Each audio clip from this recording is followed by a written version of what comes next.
Hi everybody. I can't figure out how to use Periscope on my laptop, so I'm going to be holding my phone. Today, a judge declared a mistrial in the third trial of Keith Davis Jr., fourth trial total, for a day back in 2015.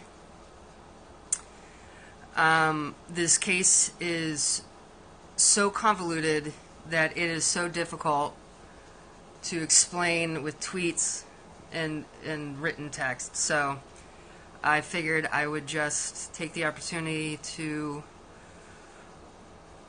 just let it out and say what I know. And if anybody has any questions, feel free to ask them. I'll do my best to answer. Hi. My name's Megan, by the way. Okay, so, and hi, Kelly. Thinking of you. So in June of 2015, June 7th, Keith Davis Jr. was walking through the Park Heights neighborhood of Baltimore, of Northwest Baltimore. It was about almost 10 o'clock in the morning. The next thing he knows is that police are running in his direction. And he started to run away and run for his life. They ended up chasing him, and he hid, and he ran into a garage, an auto body shop, and hid. The next thing he knows is that Baltimore police unloaded over 40 shots into the garage he was hiding in. 44 shots, I think, is the total number. He was hit 3 times, including once in the face. He still has a scar there, and that bullet went and lodged next to his spine. He fell unconscious. He was bleeding. And he was taken to the hospital. The next thing he knows, he's woken up. He's in the hospital. Now, remember what was happening in 2015 in Baltimore. This is really important context. This was June of 2015. Freddie Gray was killed in April of 2015. So the Baltimore police were operating with very high tension and high anxiety. So keep that in mind as I continue telling the story. It's going to take a while. They said, after they had shot into this garage 44 times, that that Keith had shot back at them. Keith has always denied this.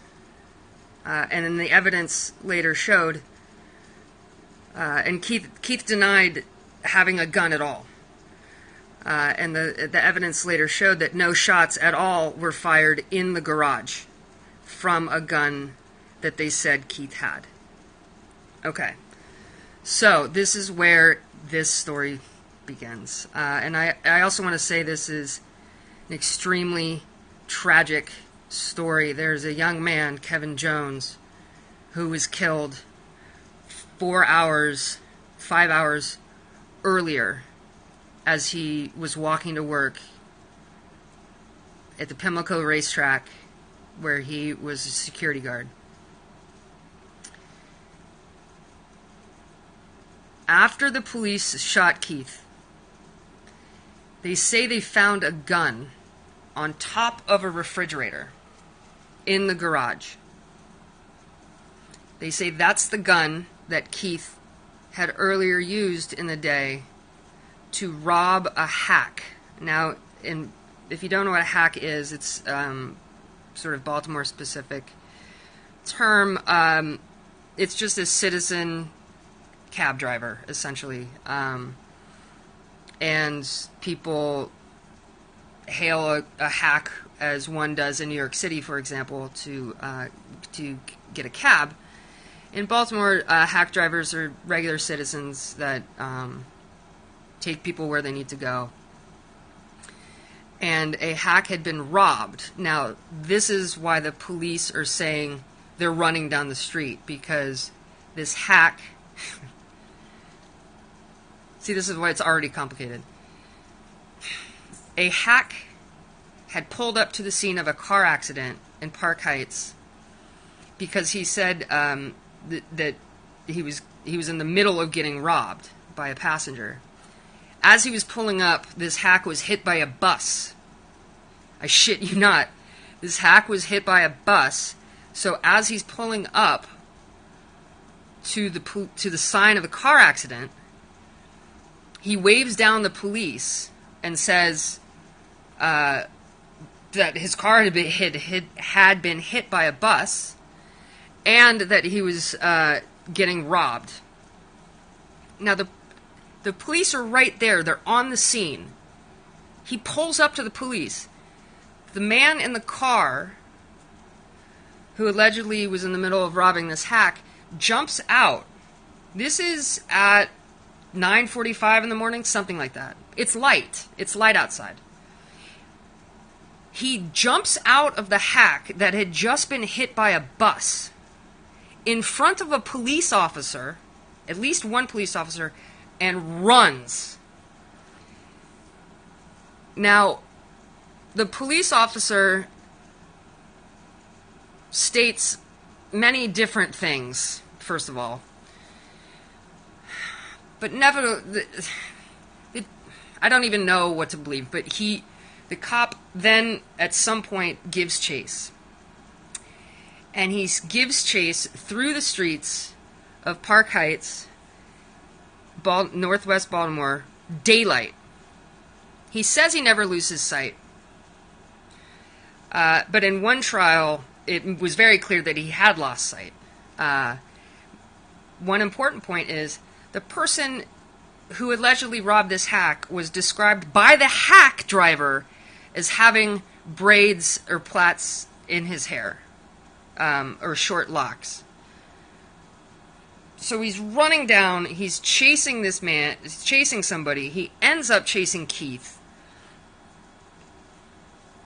into this garage. More officers come. 4 officers end up firing over 40 shots into this garage where Keith is hiding to save his life. Then they say this gun that was used to rob a hack was found on top of a fridge by Keith's bleeding body. So initially, the murder investigation didn't even come into play. Now, this was June. The murder investigation didn't come into play for months. They say at that time, though, then they charge Keith with robbery, assault, discharge of a firearm.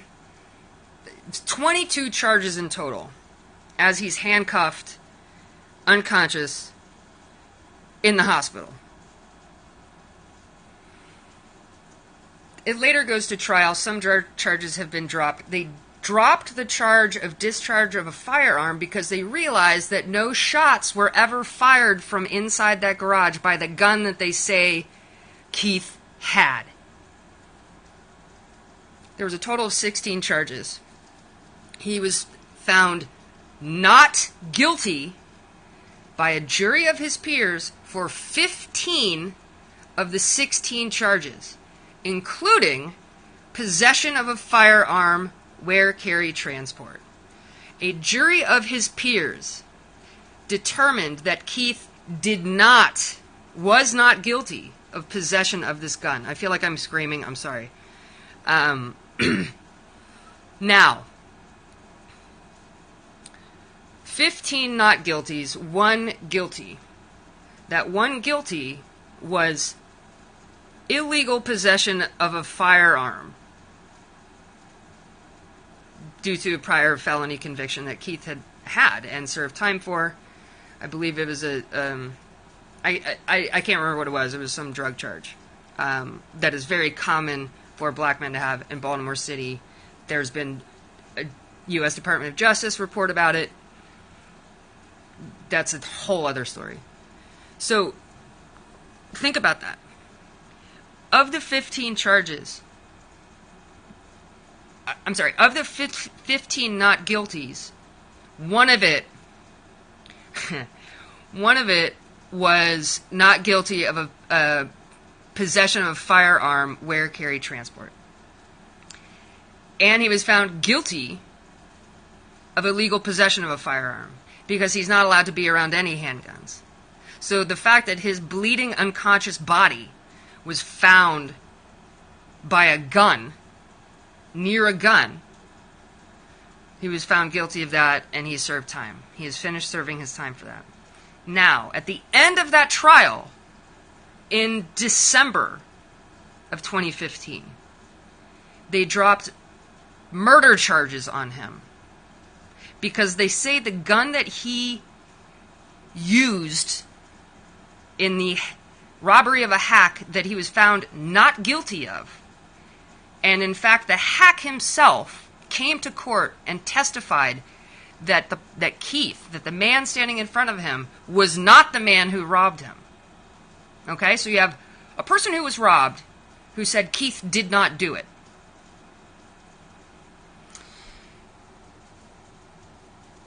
And the gun that they found on top of the fridge, they say, was used 5 hours earlier in the murder of Kevin Jones. So Keith must have done it. There is no connection between Keith and Kevin Jones. The state has never produced any evidence to show that there's a connection between Keith and Kevin Jones. There are no text messages. There's no nothing. There is no connection at all. But the gun that they say they found on top of a fridge after shooting into a garage, hitting a man 3 times, a month and a half after Freddie Gray was killed, they say was used to kill Kevin Jones. Keith has now gone through 3 trials for this murder. 3. The first trial, it was a hung jury. 11 of the jurors voted not guilty. Not guilty of murder. Except one. And it was told that she actually didn't even vote guilty. She just couldn't vote at all because just in case he did it, she would feel safer if he were incarcerated. So that's a whole other story. So it was a hung jury. The state came back. Marilyn Mosby is the state's attorney for the second trial. Now, the state found a new witness, and not even a witness, somebody who was also incarcerated at JCI, at Jessup Correctional Institution, whatever the I is, who said that Keith confessed.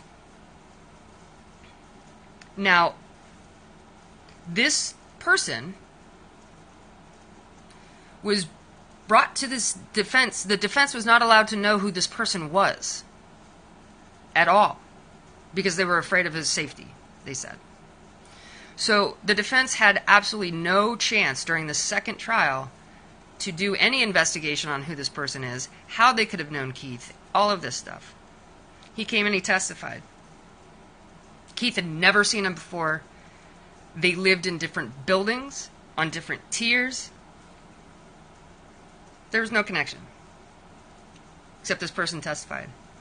Well, it turns out that this person was incarcerated in Maryland, or incarcerated at all on federal RICO charges from activities that happened in Texas. Somehow he ends up in Maryland. And it turns out that this person had admitted to some heinous acts in Texas. Heinous. Including burning a body and putting it in his trunk of the car. In the trunk of his car. None of that was known. None of that was ever known. None of that was presented to the jury. So this new information came out, and Keith's defense counsel went back to the judge with this new evidence, and the judge determined that had the jury known about this new witness's testimony, this new witness's background, that could have influenced their decision. So the judge overturns the guilty verdict. That's in the second trial. He was granted a new trial. And the state's attorney pursued it again. Marilyn Mosby pursued it again for this third time.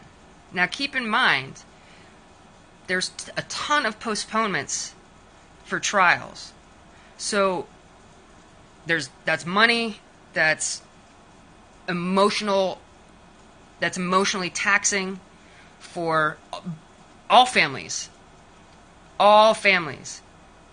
Kevin Jones's family is trying to find justice. They've lost a loved one. And he was 22 years old. Keith's family is trying to find justice. He was shot by Baltimore police. He did not commit this crime. So it's just an emotionally draining experience. So this third trial began last Monday. So it was like a week and a half ago. The state was like, it'll be done in 5 days. Well, the state took the entire 5 days to put on their case. And their case relies upon people believing the robbery case of why Keith was in the garage and where the gun came from, because their case rests on the gun. They say that has a partial print, a partial palm print, and a middle finger partial fingerprint in blood on the gun. Okay, so this is really important. The only fingerprints on that gun are in blood, which means the blood was like the hand was put on, either blood was on the hand and was put on, or there was blood on the gun and his hand put on it. There's no other evidence. That's the fingerprint analysis. In blood. That's it. And the science behind the fingerprint analysis, from what I'm learning and reading, is not as cut and dry as I had always thought. Fingerprints are unique. There's some other stuff that I'm not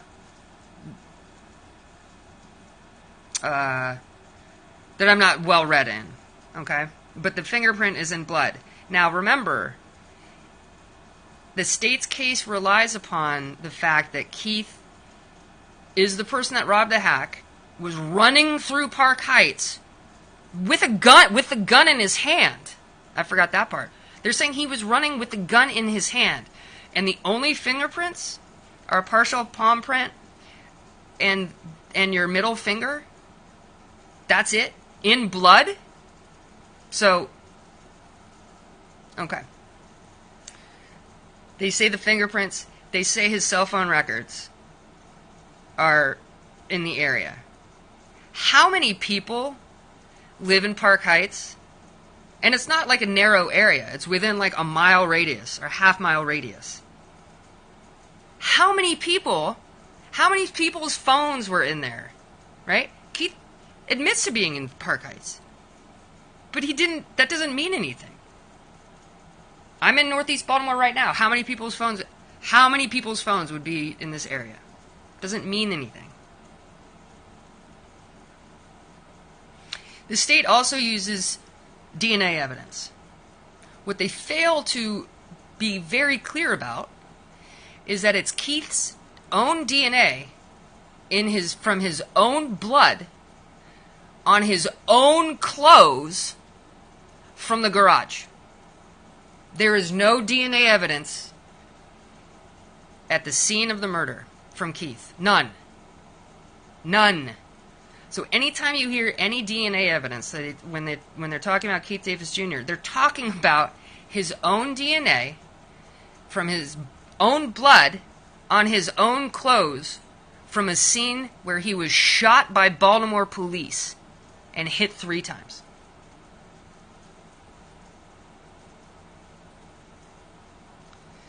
Okay, there's that. Here's another piece. The police themselves have testified that when they did the testing of the gun that they say they found on top of the fridge, there was no gunshot residue inside the gun. There was no gunshot residue on the inside of that gun.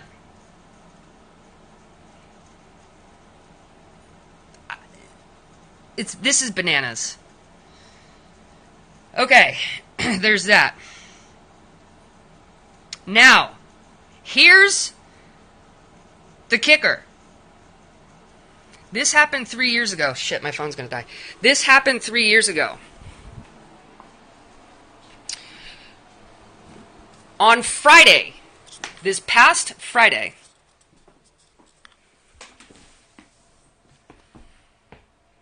the state presented, for identification purposes only,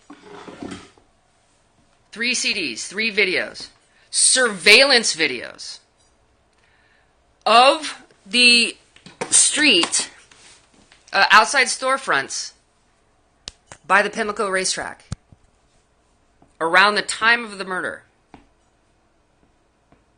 I'm going to say that again. Well, actually, no, let's just sit with that for a second. The state has had video surveillance footage of the street by Pimlico for 3 years.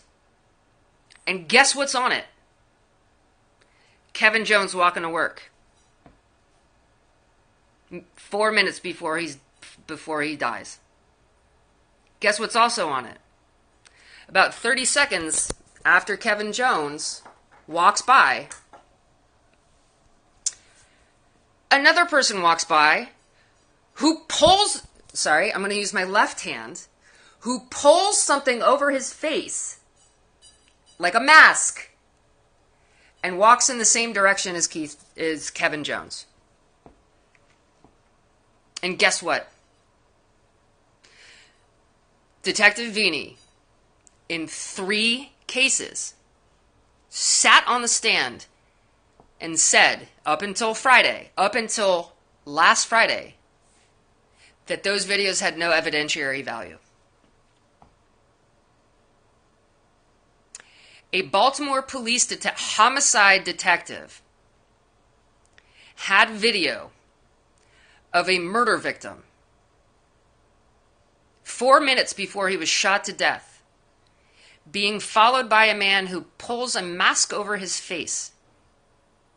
And that video, he thinks, has no evidentiary value. Until the defense learned about it this past Friday. Once the defense learned about it this past Friday, they spent all weekend researching it, scrambling to figure out what the hell is going on. And on Monday, Detective Vini gets back on the stand. And now, all of a sudden, it has evidentiary value. And that is finally when the state says that's Keith Davis Jr. on the tape. or on the video. Sorry, I'm old. We had VHS tapes. Anyways, so you're telling me that you've had this fucking video for 3 years that shows the murder victim minutes before he's killed being followed by a man who seems to pull up a mask. It's clear to me. He pulls a mask over his face. And it didn't have any evidentiary value for 3 years until the defense learned about it and watched it. And then all of a sudden it did. Now imagine I can't imagine what that would feel like to know that this has been in existence and nothing was done about it for 3 years. What else the video caught was a man who witnessed the murder. Told the police after it, when they finally came on scene, they went and took him back to headquarters and interviewed him. He has since passed away. They interviewed him. The interview's on tape, on video. He explains the story of what happens to the officer. Officer Corvu. He explains it. And when you listen to the story and you watch the videotapes, the surveillance footage, you see it play out. You see a man, this is almost 5 o'clock in the morning, a man tries to sell him a jacket. That was part of his, what he said in his interview. And guess what you see on the video? A man trying to sell him his jacket. He talks about a man with a dog. Guess what you see? A man with a dog. And guess what you also see? A man and a dog snap their heads at the same time in the direction of where Kevin Jones was walking to work and being followed by the masked man around the time that a 911 call came in for gunshots. Then later, the witness comes, who has since passed away, and talks with the man with the dog. So but guess who did not talk to the man with the dog? Baltimore police. The Detective Vini, the head detective, the lead detective, did not bother to find the man with the dog or anybody that you could see on tape. There's multiple people on the tape, on the video. Didn't talk to him, didn't interview them, and sat on this for 3 years. The man with the mask in the video doesn't walk like Keith, does not have Keith's build at all. Keith is tiny. Keith's waist it's like a Barbie waist, like it's tiny. So, Keith has a very distinct walk. He kind of bounces and walks on the balls of his feet. I've seen him do it when he walks up to the bench conferences. Doesn't walk like Keith, not built like Keith. He was wearing a black shirt. The man in the video was wearing a black shirt, jeans, and white sneakers with like a black line on the bottom. When Keith was shot, he was wearing a white shirt, jeans, and black and white sneakers. So, this past Monday, after the state was like, shit, the video's out, and now all of a sudden it has evidentiary value, they bring in the jeans and the shoes that Keith was shot in. But where's the shirt? So what you're telling me now, state, this is what the state wants you to believe. This is their case. I'm going to lay it out. This is their case.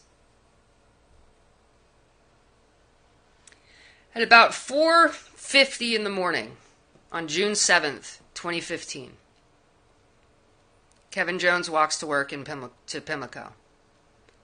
Keith, who has no idea who Kevin Jones is, has no connection to him. There's no connection between the two. Follows Kevin, shoots him, kills him. Then 5 hours later, with some mysterious, perhaps, I don't know what happened to the shirt, but the state is saying Keith shot Kevin, then 5 hours later, wearing the same jeans and the same shoes with the same gun, robs a hack on a bright sunny June day, on a Sunday, robs a hack that had just been hit by a bus in front of another car accident where police were already on the scene,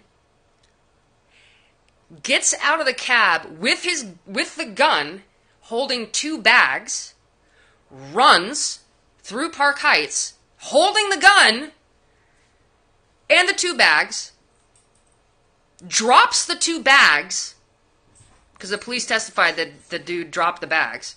So the state is saying Keith dropped the bags, held onto the gun, runs into a garage.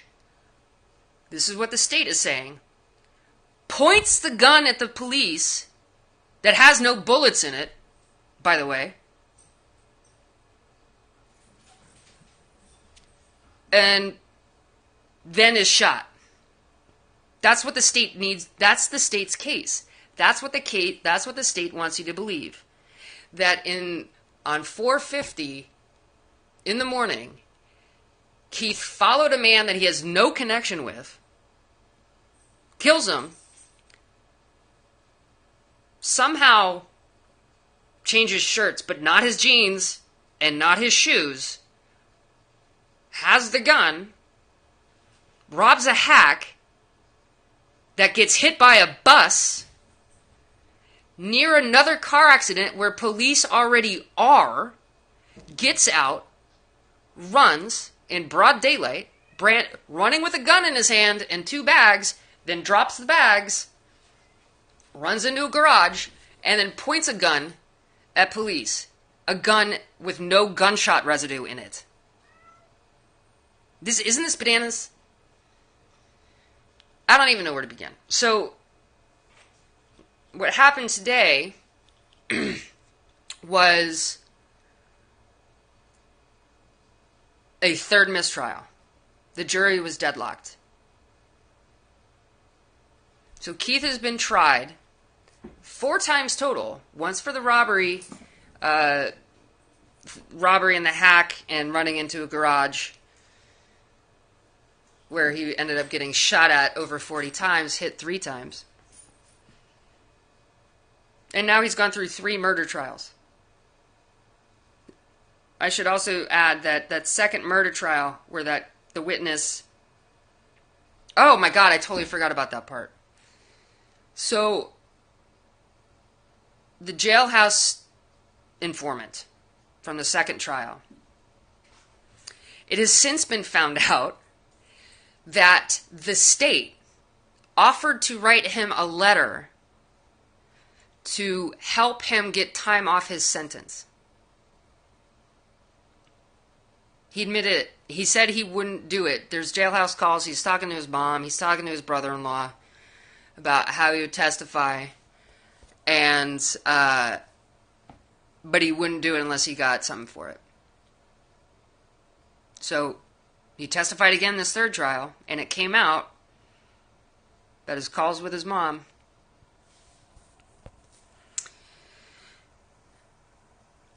So, it's his third mistrial. It's early voting right now in Baltimore City. So, and Marilyn Mosby's running. So, I have 2 cats, by the way. They're freaking out right now. The power's in her hands. Her assistant state's attorney, her office, has lost this case 3 times. They cannot prove it.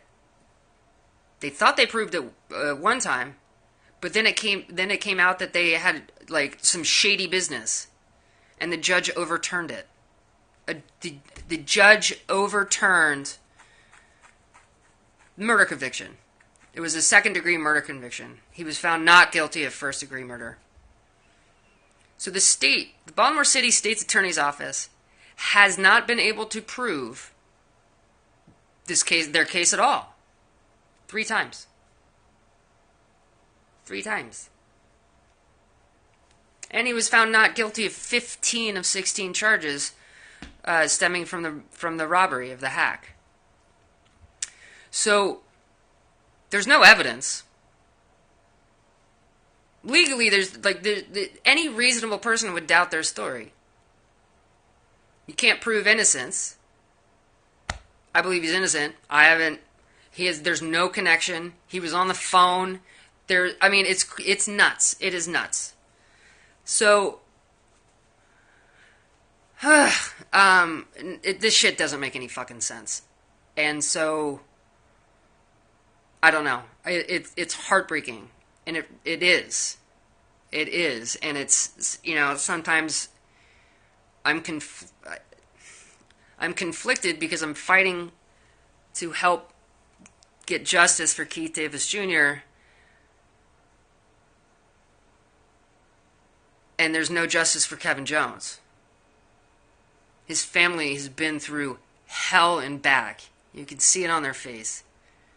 Their pain must be tremendous. I can't imagine. And I can't imagine it now. And I can't imagine it after learning that a tape of their loved one, few minutes before he was killed, has been sitting there for 3 years. And the detective found no evidentiary value in it until the defense learned that it existed. So, that's it. I don't know. I'll probably do this again just to repeat it, but I'm tired, and I just needed to get this out. So if you vote in Baltimore, and if you're a registered Democrat, think about who you're voting for state's attorney. Who prosecutes people multiple times when they can't get a conviction? 2 out of the 3 do. So, alright. Thanks for watching. Free Keith Davis Jr. Keith is innocent. Bye.